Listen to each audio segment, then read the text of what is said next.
Sup les jeunes, on est le 2 septembre 2018. Aujourd'hui, on va faire une analyse de marché BTC-USD sur l'échange Bitfinex. Et comme vous l'avez remarqué, CryptoBab à l'appareil. Maybe I've been slipping back, heading south, car sick on a Tuesday, missing cash, blacking out, heartless in a few ways. Donc, on va commencer comme d'habitude sur les plus hauts time frames, puis on va descendre tranquillement.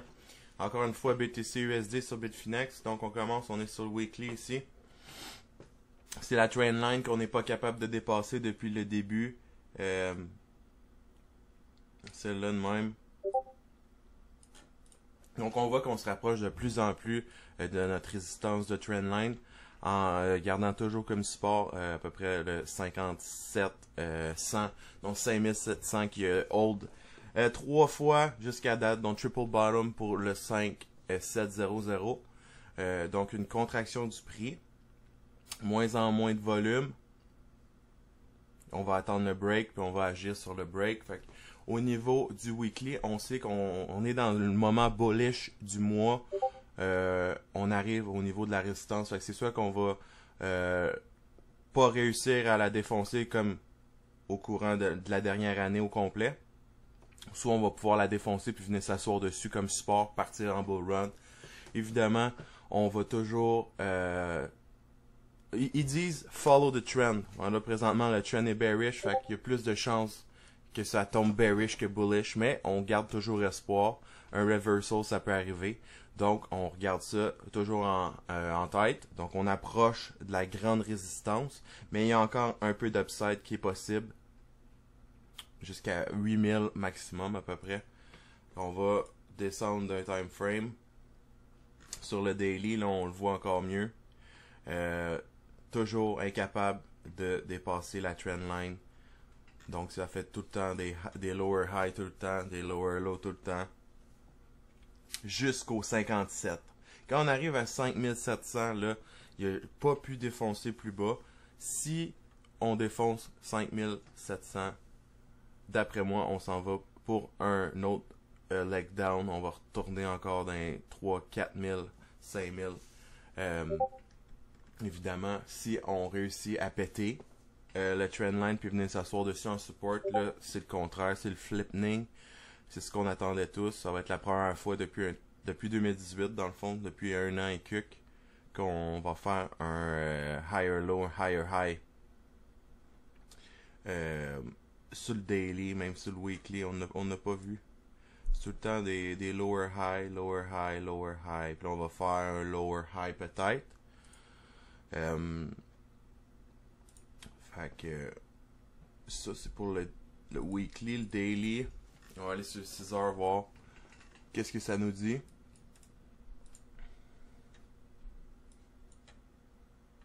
On voit qu'il y a du profit taking qui s'est produit. Là, je voulais amener quelque chose à vos yeux. Les shorts qui sont vraiment démesurément dans le tapis depuis les 4 dernières heures, peut-être 5 heures. Ouais. Mettons depuis les 6 dernières heures. On va mettre ça de même, ça. Puis les shorts ils ont augmenté 10 000 versus les longs qui ont perdu genre 2000. Fait qu'il y a beaucoup de shorts. Il y a moins de longs, mais pas tant que ça de moins. Puis le prix est généralement pas si pire. Tu sais, il y a beaucoup de profit taking. Ici, on voit le Shooting Star Doji, ce qui est bearish. Mais autant de shorts que ça en si peu de temps qui augmente de même, c'est très bizarre. C'est comme s'il y avait un big whale qui avait décidé de short à fond. Mais en ayant des shorts aussi overextended que ça, il y a une possibilité pour un short squeeze. Donc s'il y a quelqu'un qui décide de booster le prix, puis de faire un higher high ici, là on va commencer à mettre toutes les shorts qui ont été créés ici, là, dans à peu près ce range-là. On est quoi? On est sur le 6 heures, fait que c'est ça. Les shorts, là, ils ont tous été créés dans cette partie-là, là. Fait que tu peux dire que chaque short, sortir le clavier, chaque short a été maximum à 7430 puis le plus bas, 7200. Fait que si le prix va au-dessus de 7400, toute cette gang-là de short vont être dans le rouge, puis ils vont vouloir cover bientôt. Évidemment, ils ont une tolérance au risque, mais quand tu commences à perdre au-dessus de 3-4%, là, les gens d'habitude ils vont commencer à vouloir fermer leur position. Puis si cette gang de short-là, elle se fait squeeze, puis elle commence à racheter ses positions, qu'est-ce que ça va faire? Ça va faire un méchant gros dildo green, un BTC green dildo comme qu'on aime autant les voir. Donc c'est tout le temps à garder en tête. On va descendre encore sur 4 heures, voir qu'est-ce que ça dit. C'est ça.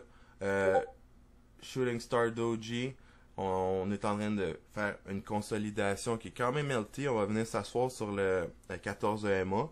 Puis c'est là qu'on va pouvoir voir si on va continuer en higher low, higher high ou on va briser le trend tranquillement. Peut-être que c'est le top aussi, puis que le flipping commence comme ici. On va venir s'asseoir dessus, puis tranquillement on retombe bearish. Évidemment, on va jamais prédire le marché. Nous, les technical analysts, on va juste pouvoir se faire un plan de match, puis juste réagir au marché. Fait que si ça c'est le top, puis on s'en va en bas, puis là je vois qu'il y a une formation, comme un petit head and shoulder qui est en train de se former. Donc je sais que c'est le top. Je vais me mettre à shorter moi avec, évidemment. Mais si je vois que justement on sustain les higher high, les higher low, puis qu'on s'en vient se contracter vers la résistance, là ça va faire un short squeeze. Puis ça risque de faire un méchant gros dildo vert, comme qu'on aime. Ça va sur 1 heure. Il n'y a pas grand chose à dire qu'à part que on a fait un higher high. Ici, regardez, là, on voit, ça c'est de la bearish divergence ici. Si on regarde là, ici, cette formation-là, ce swing high là, puis ce higher high là, si vous regardez, ici on a un high, higher high, puis sur le RSI, juste ici on a un higher low. Fait qu'on voit que les bulls sont en train de perdre du steam, sont en train de perdre du momentum. Donc, ici ça serait un signe bearish sur le 1 heure. Ici on voit très clairement là, le higher low, le lower low, puis ici higher high. Higher low, puis higher high. Ouais. Donc, bearish divergence sur le 1 heure. On va descendre encore. On voit que ça commence ici à tomber un peu là. Ça va sur 3 minutes. On va checker l'action en temps réel. On est au point du lower low. On vient de traverser le lower low. Sur le 3. On va sur le 15 aussi. C'est un lower low. D'après moi, on va retourner au previous day.